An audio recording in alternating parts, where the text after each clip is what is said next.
Now, we won't be moving any amendments to the bill as we do not see how this bill can be salvaged. It is an unnecessary and harmful duplication of federal legislation that should also not exist. At the outset, I want to salute the many workers in the thriving gig economy, so named because those who work in the industry treat each task they get paid for as a one-off gig. Many choose to do a lot more than a one-off gig, of course, but there is no obligation to do so in many cases.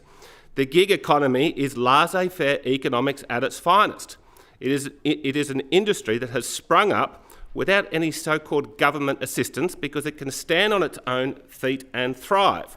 The gig economy is a success because it has endless happy customers. Supply-side economics at its finest. Its prices in the gig economy are not determined by a politician or a bureaucrat, but by good old supply and demand. The genius of the gig economy is how flexible it all is. Those who choose to earn money from the gig economy are only interested in having a largely commitment-free arrangement with their employer. Many are only interested in short-term work. Who are those who work in the gig economy? They are typically hard-working, ambitious young people who are determined to get ahead by working hard and diligently. So the employers are happy, customers are happy, the employees are happy. I haven't seen any protests out the front, Mr Deputy President, from gig workers marching and asking this Parliament that they put on effectively the slippery slope to unionisation. No, they won't. They're too busy. They're too busy, Mr Treasurer. So of course they won't. They're all too busy, happily working. So why does this Labor government, and all Labor governments, since the 1890s, why does this Labor government want to shackle a thriving, happy industry? It's because the central planners get irritated. They can't sleep at night knowing that somewhere out there, there are people prospering beyond the reach of their interference. The central planners lust to be busybodies. Now, Mr Deputy President, I'm convinced that they are convinced that they're doing good things. The reality is that all these laws, regulations, they harm people. Now, I saw this myself in the mortgage broking industry, which is quite similar to what's happening here. In the 1990s, we had banks, borrowers and brokers get together without any government coordination. It just sprung up, and out of the blue, after about 10 or 15 years, there was this magnificent industry called the mortgage broking industry, which the government had paid no attention to. Then it gets to 50% of the market. Now, obviously, the home loan market in Australia is a pretty big market, talking about trillions of dollars. Now, then Kevin Rudd comes along and he says, we've got to regulate this. Yeah, you'd know, Mr. Union boss. Now, were there any complaints about mortgage broking? No, there. No. Well, why people were voting with their feet? They didn't want to deal with banks, they wanted to deal with brokers. It's up to 75% now. So what they did is there was no complaints. There was more complaints about branches than brokers. That's the success of the brokers, right? But then Kevin Rudd says, we've just got to throw endless regulation. And the Liberal Party wasn't any better under Scott Morrison, thank you very much, but it was Rudd that kicked it off, of course. And it just put a handbrake on everything. It used to be a really dynamic industry. It's still a good industry, but it could be a lot better. Now, an outstanding decision of the previous government was in 2015 when the state permitted, the gracious state, they permitted ride-sharing services in New South Wales like Uber. It was outrageous we even needed to have a debate about that because Uber was already being widely used. I mean, we should have just welcomed it. We should have welcomed Uber in. If the people don't like it, if the customers don't want it, they won't use it. If the workers don't like it, they won't work in it. But the free market, well, that's what happens. Now, if we travel back in time to the pre-Uber era, dealing with all the, our genius overlords, they would have been debating, how can we have this situation where, there's a stranger gets in a stranger's car and we're not looking after it. There's going to be safety, something's going to be wrong, it's just going to be terrible. In theory, they just couldn't see how it works. Well, the free market delivered. Of course, the Uber app, and I'm not just talking about Uber, but they delivered a superb, efficient, cheap and popular service where drivers and passengers can rank each other, and it works. It works beautifully. Now, with the old taxi industry, people would get a government permission, a government licence, which they pay a lot of money for, but they had no incentive to innovate, and that's why the industry fell apart. Another government failure in industry. I think you'd agree, Mr. Mookie, in your quiet moments. This bill.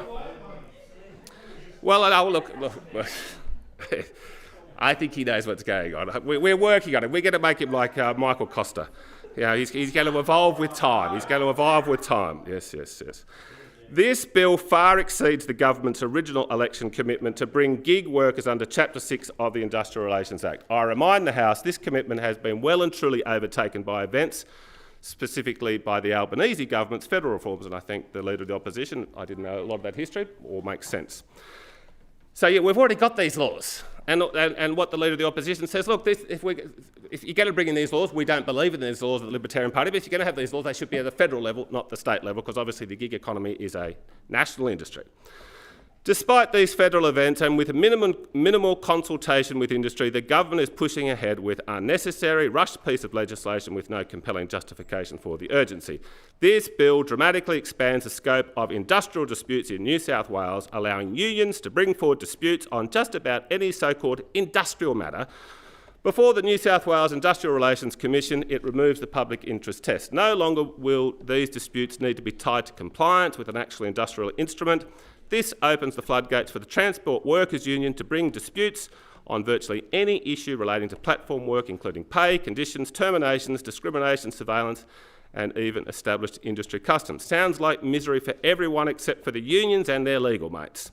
Once the Commission hands down a ruling, it becomes a binding industrial instrument. Now, the government will tell us that this is a world-leading reform. Well, that's nonsense. What it is, Mr. President, is simply duplication and, of course, damaging. The federal system, through the Fair Work Commission, is already implementing national minimum standards for gig workers, which again the Libertarian Party opposes on principle. Government overreach and government meddling did not create the gig economy, but Mr. Deputy President, government overreach will smother it and stop it innovating. It can innovate for another 100 years if the government gets out of the way. The technology keeps getting better. Let it go. Get out of the way, we say. The government might be keen to tick a box on its election promises and to keep the Transport Workers Union happy, but at what cost? Hear, the member for the TWU says.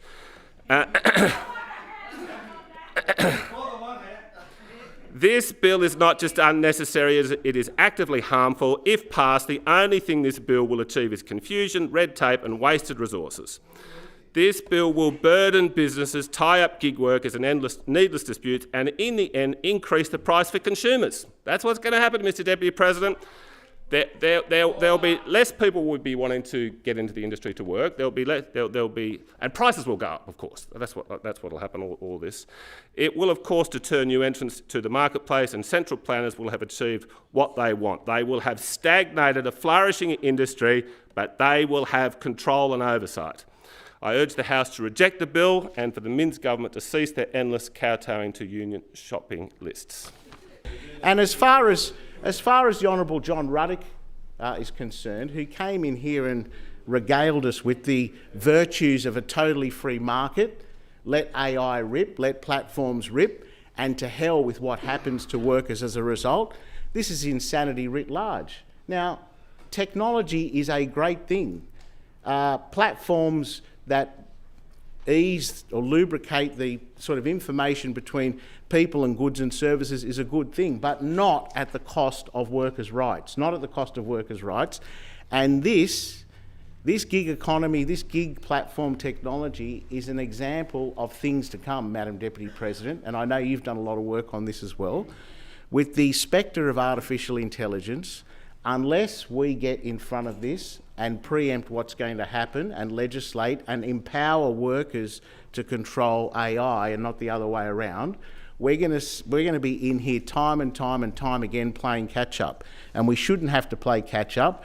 We should be anticipating what can happen with technology, using it for the benefit to lift everyone up and empowering workers instead of leaving them on the scrap heap.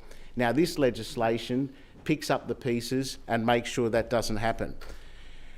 I just want to reiterate before I wind up, and I've said this many times in the House before, but it's very important that we understand the difference between, which should be patently obvious to all given how this debate's panning out, between this side of the House, that is this Labor government, compared to our opponents who do not believe in the rights of workers, Madam Deputy President. And The thought that you would ever have this legislation under your mob is unthinkable, and everyone knows it, and you've just proved it here today. And what we see here, for those who want to criticise us about our links to the trade union movement, what you see here is a transmission mechanism of working people telling us the problems that they've experienced over many years and using their connection to the labour movement, in this case via the Transport Workers Union, one of the greatest unions that's affiliated to our party, to get results. And that's what we're all about. And we don't hide from it, we're proud of it, and the fact that you come in here and oppose it says everything about your philosophy and how you treat working people. It's disgraceful. It's disgraceful. Your own supporters, Business New South Wales, support the legislation. Through you, Madam Chair, your own supporters, the Business New South Wales, support the legislation.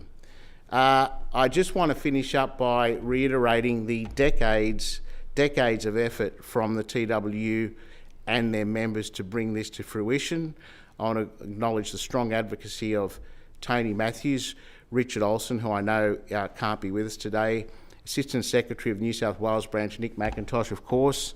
And again, I want to reiterate, I notice Minister Kotsis is in the House to see this through. Again, Minister's been instrumental in a game-changing piece of legislation. And of course, again, I want to reiterate my thanks to the Treasurer for all the work he's done with this.